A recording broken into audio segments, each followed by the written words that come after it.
আজি লৈ আহিছোঁ ৰাগ গুণগুণৰ মোৰ অতি প্ৰিয় কেইটামান শাৰী।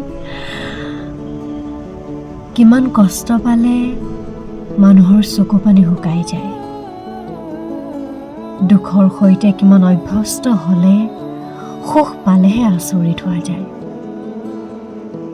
কিমান হতাশ হ'লে মৃত্যুৰ বাসনাও আঁতৰি যায়, কেৱল নিজক এৰি দিয়া যায় সময়ৰ হাতত।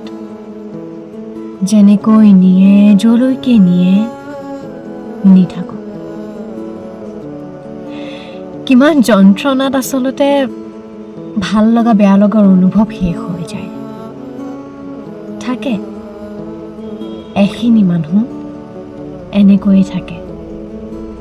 ফেচবুকৰ মিম, ইনষ্টাগ্ৰামৰ ৰীল, ইউটিউব বা স্পটিফাইৰ ট্ৰেণ্ডিং গানৰ সিপাৰেও এখিনি মানুহ হেঁপাহ শূন্য হৈ জীয়াই থাকে, সুৰবিহীন গান হৈ থাকে, নীলাহীন আকাশ হৈ থাকে।